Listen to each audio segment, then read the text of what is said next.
Dr. Cindy, your host of the Positively Altered podcast. I am a chiropractic internist and nutritionist, and on this program, we like to talk about all things health related, even if it has an interesting spin, with absolutely no filter, with some amazing guests.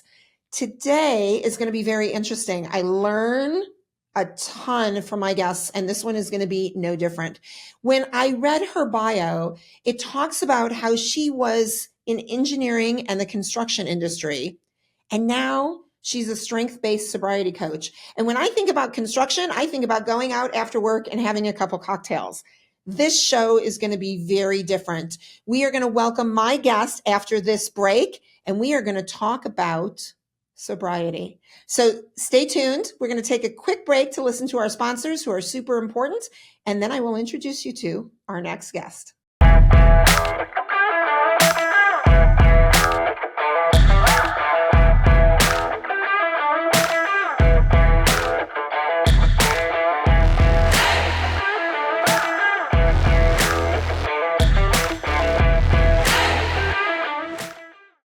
Hello, my name is Heather Lord, and I am the COO of Professional Health Products. Cutting corners is an all too common practice in the dietary supplement industry. When my father founded Professional Health Products, he sourced the cleanest, most biologically active ingredients from around the globe. Today, that commitment remains, which is why the finest healthcare practitioners, like Dr. Cindy, have trusted us for more than 40 years. We oversee the entire process in our manufacturing facility, from sourcing and formulation to manufacturing and labeling.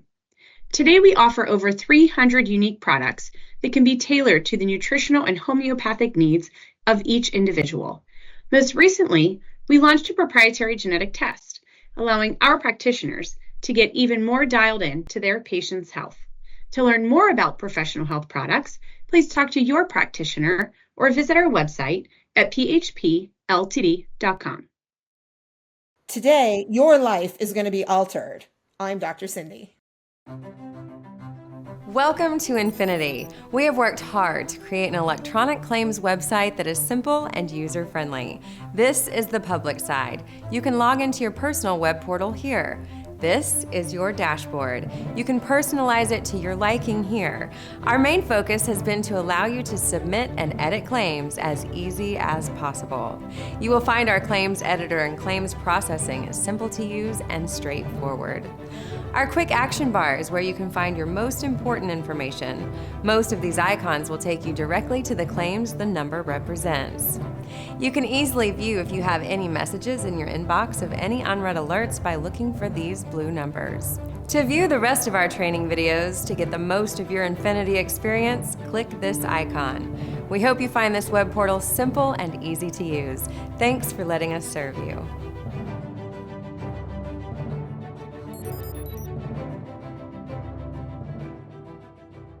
I'm Dr. Cindy. Who wouldn't want to join me for the Positively Altered podcast? Welcome back to the Positively Altered podcast. Really interesting today. We're going to tie together drinking and maybe even a little bit of construction here. We're going to see where the connection is with my guest. Welcome to the podcast, Sally Magee. So great to have you here today, Sally. Oh, it's so great to be here. Thanks so much for having me. Oh my gosh, it's my pleasure, truly. You do something really interesting to me because it's quite frankly not something I know much about, and I'm really excited to learn from you today. You do something called strength-based sobriety coaching, correct? Yes, that is exactly what I do. You nailed it. What is that? I mean, I have an imagination as to what that could be, but really, what is that? So I am a sobriety coach. And so at the heart of you know what coaching is. Sobriety coaching is really helping people transform their relationship with alcohol. From a strengths-based perspective, that's where I apply. I'm a certified sobriety coach, but I'm also a Gallup certified strengths coach. So I really combined a strengths-based approach to the sobriety journey. And what I mean by that is, you can, are you familiar with Clifton Strengths, or maybe I should kind of cover that real quickly? Well, I'd love for you to cover it for our listeners. Sure. So Clifton Strengths is an assessment that you can take that identifies your natural talents. It's what you innately are born with, the talents that you were given, and the assessment helps to identify what those talents are in ranked order from 1 to 34. So, what I have learned through being a Gallup certified strengths coach is applying that to the sobriety journey. When people know their strengths, it makes the journey a little bit easier because you can lean on your natural talents. So I've put together an approach that basically combines my certifications in as a strengths coach and as a sobriety coach to have a strengths-based approach to help people lean on their strengths and talents and make their sobriety journey just a little bit easier because it is a hard journey to go through. It is hard. And I'm curious how you got there because your background is really in engineering, right? And construction. How do Mm-hmm. you go from that? I make the joke, most construction workers are probably in the bar after they're done working, right? It's And, true. and that's the connection we think of. But I think yours is probably a little bit more profound. So how do you go from that industry to what you're currently doing? Yeah, that's a great question. So I really pivoted. My background is in engineering and project management, and I pivoted my career about 15 years ago into talent development and leadership and coaching. So career wise, I had already done the pivot to be, in the coaching space. And then 3 years ago, I got sober. So I went through my own kind of coaching process to quit drinking. And that's when I really realized, oh, I can combine my coaching background with everything I learned in my sobriety journey and make that an offering to my clients. It's an amazing accomplishment, right? And when you walk through it personally, I think it means so Mm-hmm. much more because you've walked the walk. And a lot of us love to coach people without having that personal experience. And I think it means a whole lot more, right? Yeah, yeah, exactly. What in your life caused you, if you don't mind me asking, to make that switch to decide to become sober? Oh, decide to become sober. Well, I think it is an important distinction that you said that I decided. So I did decide to become sober. I didn't have a big rock bottom moment that might be, all dramatic that you might think of. I didn't have that type of experience. I was what was considered a gray area drinker, and I'd love to just kind of define that for your listeners also, if that's okay. Um, Please. gray Gray area drinking is really in that space between rock bottom and every now and then. So that's a wide spectrum. There is such thing as alcohol use disorder, and so I definitely was on that spectrum of using alcohol to cope with stress, to deal with the everyday challenges of being a business owner, and just realized it was taking more than it was giving. And through a coaching approach, and I did numerous programs and worked with a one-on-one coach, I really discovered, this is not who I want to be, is the Sally the drinker. I really wanted to kind of leave that phase of my life and look for something better. So it's kind of a quick nutshell. And that was about 3 years ago. Okay. So for those of, us out there that, yes, we come home after a hard day of work and open the bottle of wine or a couple of beers, which for some people, a couple is a case, right? Sure. How do we really look at ourselves and define when we're using alcohol in the wrong way or in an inappropriate way versus is it really okay to just come home and open a bottle of wine with dinner and it not affect us negatively? I think it depends on the impact. Is it truly not affecting you negatively, or are you using it for as a coping mechanism? And if you're using it for the wrong reasons, then that's something to take a look at. The other thing to take a look at is the World Health Organization declared in 2023 that there is no level of safe consumption of alcohol. It is a poison. It does cause cancer. It is known to cause 7 different cancers. One thing your listeners might be interested in also is a woman's chance of developing breast cancer is increased by 15% with just 3 drinks a week. 3 drinks a Wow. week. Wow. So, I mean, what my stance is, if you're going to drink it, drink knowledgeably. Don't drink well, yes, drink responsibly, but also, the tagline, but is drink knowledgeably. If you're going to drink it, just know that it is a poison and it does affect your body and your brain, and be smart about what you choose to drink. It's so interesting. My walk, that was a double double my there, right? I think I went through it longer. So I said my twice. My walk through Hodgkin's lymphoma, one of the ways I actually discovered that cancer was part of my life was every time I would have a drink, and I've never been a big drinker, because I get drunk off 2 sips. So it's hard to become a big drinker when you get intoxicated quickly. But I would have, let's say a glass of wine or something at dinner, and I would get this radiating pain from the back of my head down into my shoulder.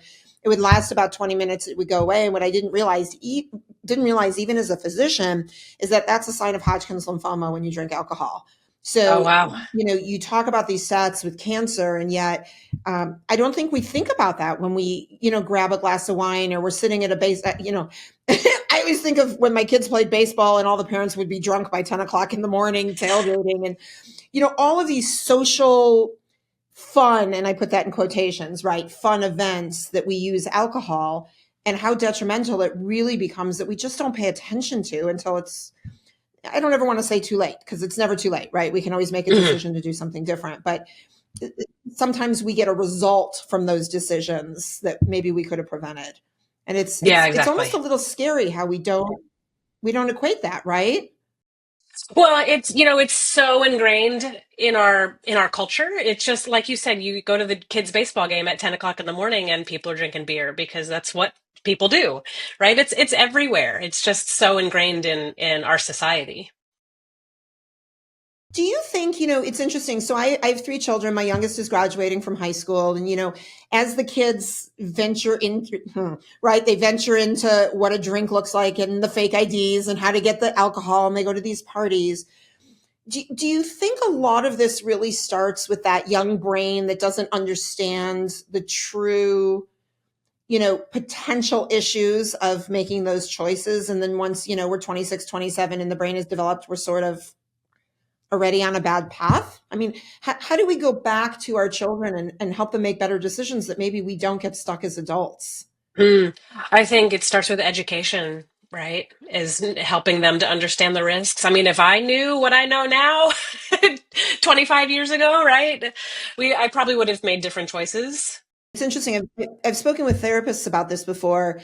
And, it's funny, we try to teach our kids what we know, but yet they don't have the wiring of the brain yet to think the way we do as adults, right? So we just keep repeating this generation after generation. And I know, listen, I did the same thing, when I was underage and partying in college and nothing could hurt me. And, then it hurts you. And you just don't see that until the brain is really fully developed. So, I don't know how to keep the kids from doing it. They're going to do it, right? Most of them anyway, not all. Most of them, yeah. Although studies are showing that kids of that age and generation are drinking much less than their parents did at that age. Interesting. Well, So that's good there news, I is a suppose. trend. Yeah, Right. there's definitely a trend for younger people to be drinking less. Alcohol is not their drug of choice. It's pot.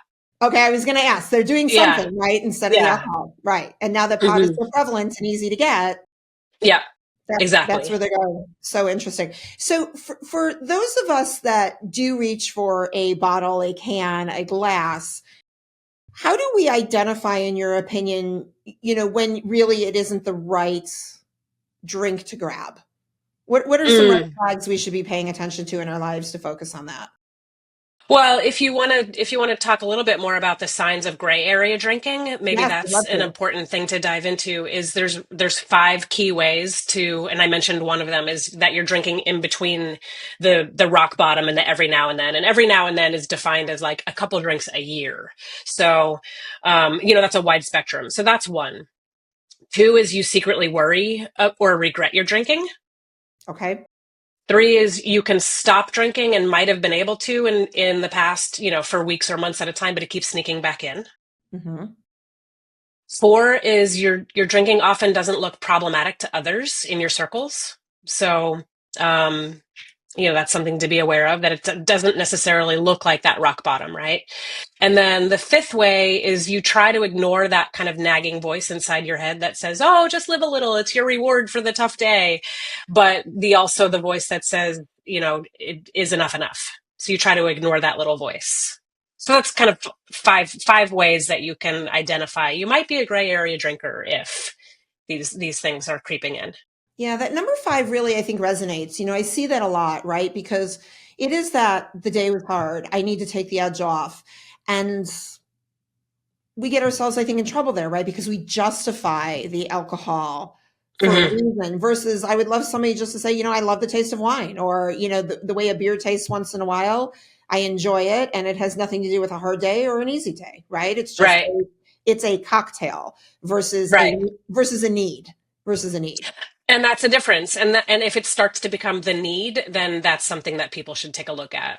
And there's so many, when you talk about like having a drink after work, there's so many non-alcoholic options out there these days. It's not like, generations ago when it was O'Doul's and there was only one option. Like there are so many actually really good options that it's pretty easy to go alcohol free with just so many options out there these days. I love that you brought that up, and I wanted to ask about your thoughts on that because I know, and I've never been a big drinker again because it doesn't take much, and can't get into a moving vehicle after 2 sips of a French martini, Sally. So I've definitely Right. it's not a big part of my life, but I've actually tried some of those adaptogenic drinks or mushroom drinks, and I run pretty high anyway, so I'm not so sure I need the lift that they promise. But is that a really good alternative then for the person who does say, I need the reward, I need the de-stressor at the end of the day? Is that a great substitute? I would say, those ones that you're talking about with maybe some other chemically brain altering type of impact, I wouldn't recommend those. Okay. My kind of stance is like, for me personally, I don't want my brain to be altered. So Okay. I'll do a like an NA beer, a non-alcoholic beer, a non-alcohol or an alcohol-free wine. They have alcohol removed wines these days that are actually decent, that are not the same as a full-bodied red that you might expect, but they're still pretty decent. um, and I think there's nothing wrong with having a non-alcoholic option at the end of the day to take the stress off. It's part of it's the ritual, it's the tradition that I think it's habit that so many people are. It was the end of the day and I'd open a glass, have a glass of wine, and that was kind of the signal to the end of the workday, right? So there's nothing wrong with doing that from an alcohol free version. Now, when you do your coaching, one of the other things I think about, I'd love your take on, is sort of the social pressure, right? So it's not even I want the glass to unwind, but I'm in a business environment or I'm out with my girlfriends and I don't want anybody to notice because I do Hmm. get the glass of water with the lemon or the lime in it anyway. And sometimes that can look like a cocktail. But how do you get people through in your coaching that social aspect of feeling pressured to order the drink? Yeah, I help clients really understand, the impact of drinking. If they don't want to drink at that type of event, they have to have that mindset going in. So one is make a commitment beforehand. I'm not going to drink with my friends tonight, right? And play the movie forward all the way to tomorrow morning and think about how do you want to feel, do you want to feel confident and energized tomorrow morning? And so you play that movie forward and then have a plan, make a strategy. Sometimes there's always mocktails on the menu. So Mhm. order a mocktail that looks like a festive, alcoholic drink. That's one thing. You can get there early, talk to the bartender, say, hey, I want, give me something really fun and refreshing that looks like an alcoholic drink. But, so that's an option. If it's like at somebody's house and you're going to, a party or an event, bring your own type of non-alcoholic drink. So there's strategies, but I think probably the biggest one is make a plan up front and then think about, what emotion do you want to feel tomorrow morning when you get out of bed? Like, how do you want to feel? Do you want to feel refreshed and energized? Or do you Right. want to feel regretful that you gave in to the social pressure? And yet so many people, think about that morning after and still keep doing it. It's amazing, right? We repeat that behavior when we've had the bad experience. It's not that I'm equating sobriety to childbirth, but you forget how painful childbirth was and then you have 2 or 3 or 4 kids, right? So, the morning after doesn't seem to, unless you've had that, although, it's fine. Okay. So here's what I'm thinking. Like it's usually in college, right? The person who's like, oh, I didn't have a good experience with rum, so I'll never drink rum again. But yet then they move on to tequila or gin. It's just Right. not the rum, right? So I think we forget the bad experience sometimes and still repeat, the activity. And it doesn't, why do we self sabotage like that? Well, that's what I help clients with understanding is it is self-sabotage, right? And so do you want to get off that merry-go-round? It's a choice. It is a choice. What do you think are typically people's biggest obstacles when you work with them that do get in the way, from that ultimate success? Well, you mentioned one of them, the social pressures. So either peer pressure or just that whole mentality of, oh, I'm going out to a party or to a nice dinner and I've got to have my nice glass of wine. So that's definitely one of them. Um, Probably the second one is the habit or the ritual of like the daily drinking. So, the end of the workday and it's a drink after work that people are so used to having, and helping clients really understand what's the why behind grabbing the drink. Is it to de-stress? Is it just because it's habit? Or really diving into some of those kind of limiting beliefs of, oh, I need a drink to take the edge off, or I need a drink to signal the end of my workday, or I need a drink to go to sleep, or fill in the blank. But those are the limiting beliefs of, I need a drink to whatever that might be, and helping them kind of untangle those limiting beliefs, because alcohol disrupts your sleep. It doesn't help you sleep. Right, right. No, Right. that's true. That's true. And I think there really is a big disconnect between that word I need and I want, right? Like if somebody says to me, I want it, well, it's a conscious choice. It might not be a great one, but it's a conscious choice versus feeling that they're fulfilling something that they don't have control over otherwise. Exactly. But Right. when it's a choice and it's I want versus I need, then that's a difference. That's a distinction. Yeah, it's actually a really important question I teach other doctors to ask when we take histories with our patients of, I drink a cup of coffee, do you want or need it? I consume sugar, do you want or need it? I want a beer, do you want or need it? Because it does differentiate just the choice as an adult, hopefully as an adult, of picking that thing that might not be healthy versus we are trying to fulfill a need inappropriately. So Right. that's very dangerous, right? Hmm. What is your take on the concept that, some people say, well, I have addictive personality and genetically my father and my mother was an alcoholic. So I'm, of course, an alcoholic. So I can't help it. What is your perception when you work with clients who sort of feel that there is no other choice based on, a medical condition or a family genetic predisposition to alcoholism? So what I understand about the genetics is that there is a slight predisposition. I think you used the word exactly right there. Um, I think it's important to say, even though you might be genetically predispositioned, you still have a choice, right? You have a choice of what you want to put in your body every day. And do you want to break that chain? Because I have a family of alcoholics also that goes back into my history, and I broke the chain. So it's just a matter of choice. Do you want to break the chain, or do you want to use that as an excuse? It's fair. That's fair. Any quick little tips, tricks you have for somebody who's in that situation? Like, is there any, I know there's no magic pill, right? Like it's a process and it's a huge lifestyle shift, mind shift, but are there any quick tricks that you utilize? Quick, I would say one that I mentioned a little bit earlier is play the movie forward. Okay. It's a visualization technique. Is think about, how do you want to feel through the end of the evening, like by the time you hit the pillow at the end of the night, but also the next day. How do you want to feel the next day? So like playing that movie all the way forward to the next day is a quick tip. A not so quick tip would be look into coaching, because coaching can really, in many areas of life, coaching can really help you go farther faster. And so when you're working with a one-on-one coach, that can be really life-changing. That's how I got sober, was working through a coach. That's great. And for those Hmm. people that get nervous about that, because I do think, that do we have to do this forever, right? So, okay, I want Mm. to get sober and I'm going to work with you, Sally, but like, do I need you in my life for the rest of my life? Do we have to talk once a week? Like, what does that typically look like to engage a coach so that we can get rid of that fear of the unknown for people who might want to reach out and say, I'm ready to take the step? Sure. Yeah, that's a great question. I always encourage prospective clients, you don't need to make a commitment for the rest of your life. Like that you don't need to proclaim, I'm never going to drink alcohol ever again in my life. Like there's no need to do that. I do encourage a 6-month break Okay. at a minimum, because there's something that happens, biologically, chemically in your body and your brain when you stop drinking alcohol. So you need like a good 2 weeks off just to get all the alcohol out of your system. It takes about 75 days for your dopamine receptors to go back to normal.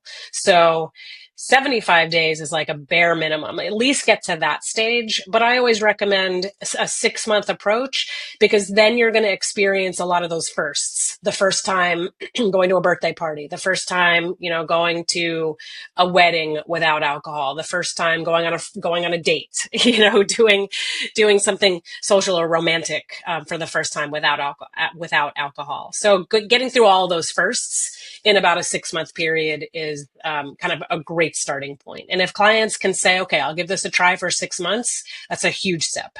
Right. And you build a habit, right? So it becomes way easier, I think. Exactly. So if it takes us 75 days to reset the dopamine in our brain, how fast do we revert to not a good situation if we do pick up that one drink? Is it pretty immediate?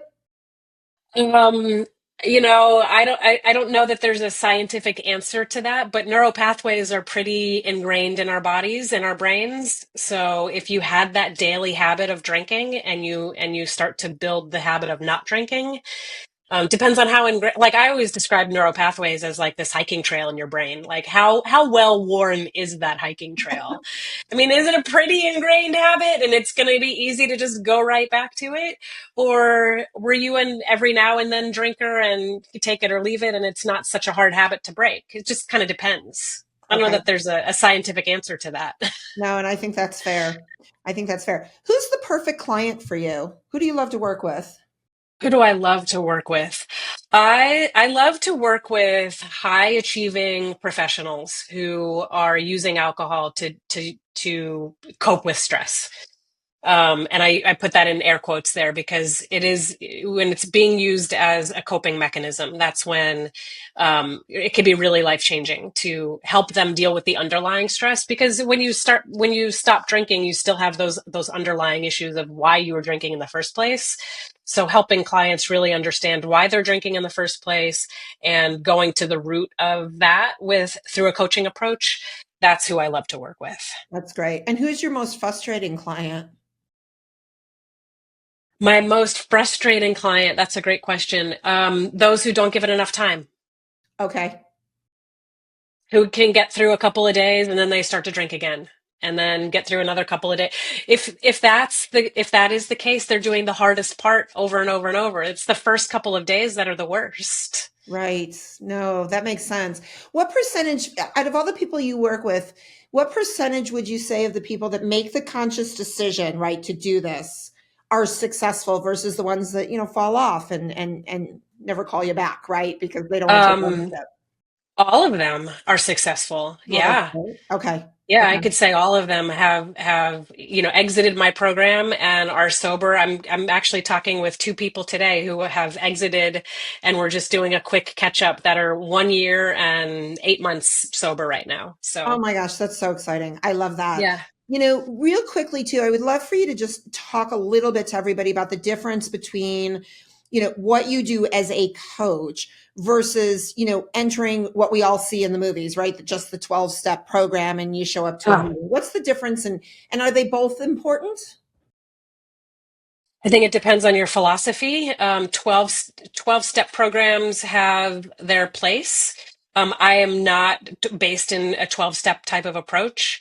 I don't believe, my personal philosophy is I don't believe you need to submit to a higher power or say that alcohol is, I'm an alcoholic. I don't prefer to put labels on people. And I don't think there's a reason to, and that just leads to judgment. And we beat ourselves up as drinkers enough. We don't need more labels and judgment. So my approach is a judgment-free zone, no labels required. And in fact, if you start to label, then I'll call you on it. Oh Don't my call gosh. yourself an addict or an alcoholic because there's no need for that. You know what? I love that. And I talk a lot about owning something. And I think to your point, that's just it is alcohol doesn't have to define us, right? We don't have to become an alcoholic.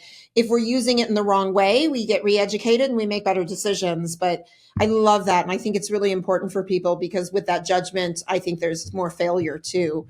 Um, you know, Yeah, exactly. in the process to get better versus just I want to do something different with my life that allows me, to your point, to wake up the next morning and feel fantastic. So Exactly. I think the coaching, thank you so much for sharing this because it's something really actually new for me to look at and evaluate and refer people to and get educated on. So this has really been a gift for me, Sally, to learn Oh, more great. about sobriety coaching.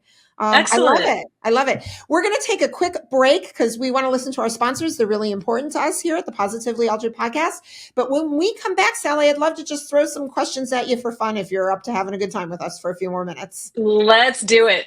All right. Everybody stay tuned. We will be right back with Sally Magee. This is your weekly dose of Dr. Cindy, the Positively Altered podcast.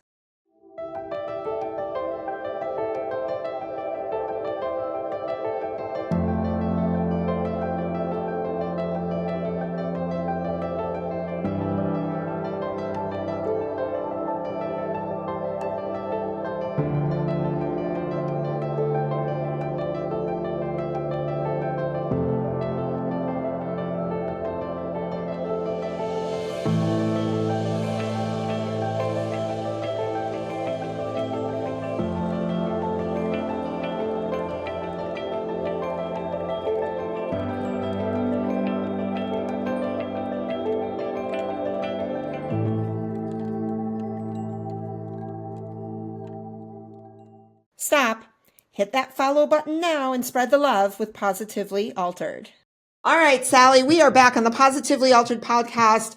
I am not going to ask you what your favorite drink is because it's probably not alcohol, right? That's a fair answer. Or No, maybe, but I have a favorite. I could share my favorite non-alcoholic drink all right, you know what? if I'm you'd going to ask like. you your question then. What is, Okay. at the end of the day, your favorite drink? I love a good athletic non-alcoholic IPA by Athletic Brewing Company. Oh, that's the name of the company. Yeah. Yep. All right. So shout out, and if you guys are listening from that company, we could use another sponsor. So, let's see what we can do here, Perfect. Sally, to generate some business from that IPA, right? If anybody's out there. All right, good. So a good solid IPA. A non-alcoholic IPA. Non-alcoholic IPA. Yeah, absolutely. Yes. All right, good. I know. I have occasionally ordered a cider, and I actually like the taste of a cider. Hmm. And part of that for me comes because I'm gluten-free. So you can't have most of the beer out there anyway. So, a good Right. cider every once in a while actually feels really refreshing, and I don't feel lousy the next day. So Hmm. it's a perfect choice. All right. If you could travel the entire world on just one mode of transportation for the rest of your life, what would you pick? One mode of transportation. Let's go with train. I love a good train ride. You can get so much work done on a train, and it's really peaceful and big, comfy seats compared to airplanes. Have you ever done one of those like train tours around areas where you get to see a whole lot of I country? have not. No, that No, but is I've taken the Amtrak up and down the East Coast. So okay. I have done that. Like from Okay. DC to New York, like I've done that a bunch of times. Awesome. Well, if you ever want to do a tour, call me and I'll pick up some non-alcoholic IPA and we'll do that together. Perfect. That would be I would be in on that, I think, and get a little work done and a little sightseeing at the same time. It would be really fun. Really Let's fun. do it. All right. If you could domesticate any animal on the planet and have it as your pet in your house, what would you pick? Domesticate any animal. Um, let's go with how about a wolf? A wolf? Like they're similar to a dog, but they're like cooler. Yeah, let's do that. Let's Why do a not? wolf. Do you have the name picked out? What would you name your wolf? I don't have a name picked out. All right. See, I didn't prep you with these questions, so some of No, it you did requires not. a little bit more thought, doesn't it? Doesn't it? Sure. Okay. What should be a breakfast food that is not considered a breakfast food? Oh, that's a good one. What should be considered a breakfast food that's not? How about a bowl of pasta? Okay. I don't know. That's a tough one. Why not? I never understood why there was breakfast food anyway. Like, why can't you eat anything you want to eat at any time of the day? Like a bowl of pasta. If you want Yeah. a bowl of pasta, just have Yeah. it for breakfast. I would encourage everybody listening tomorrow to have a bowl of pasta. Why not? And see if it works for you, right? It's Sure. probably better than most of the cereal out there, I would think. All right. That remains to be debated on another podcast, I assume. All right. Lastly, Sally, my favorite question. What was your favorite thing about doing the podcast today? Oh, this was just so much fun. I loved getting to meet you, and yeah, I don't have a favorite part necessarily, but just the whole thing was great. Thank you so Oh, much. oh, you are very welcome. And I'm so appreciative. Sally, how do our listeners follow you, find you, work with you? Share with everybody how we, can Yeah. stalk you from today forward. Yeah, you can find everything at my website is mageecoaching.com. It's my last name is Magee coaching.com. So everything you can find there. One thing I wanted to share is I have this really cool activity guide. It's a free activity guide that we talked a little bit about the strengths-based approach, where you can identify what your talents are without taking the assessment. So it gives you the clues to talent. And then for each domain of talent, whether you're executing, relationship building, influencing, or strategic thinking, whatever your natural talents lie in, you can take the tips in the activity guide for using those for your sobriety journey, whether it's you want to go 10 days free or 10 months alcohol free, whatever your your goals are. So I have a pretty cool activity guide. I also run a 31-day alcohol free course. So I do them only certain times a year. So the next one coming up is for dry July, sober October, dry January. So I do three for, 3 a year. And that's, has group coaching and, daily video lessons. And then I mentioned my 6-month coaching program. So you can find all of that, book a free discovery call, read more about what's included. All that's on the website. Oh my gosh, this is fabulous. It sounds like you sort of hit it for all different types, right? So for those of us that don't want to do it alone, there's group. For those of us that Yep. do want alone, we've got a couple options that way. And I think that this is fabulous. You know what? I know, Sally, just getting this out is going to help a tremendous amount of people. And for everybody listening, if it's not for you, it's probably for somebody you know, right? So please make sure you share Sally's information, pass it along, no judgment. Let's just get people using alcohol responsibly if they're going to use it and away from it if they're not. I think it's a really important journey that unfortunately a lot of us walk down in the wrong way. And I'd love to get people on the right path. And I think, Sally, you'd be a great person to work with in order to do that. So thank you so much for being here.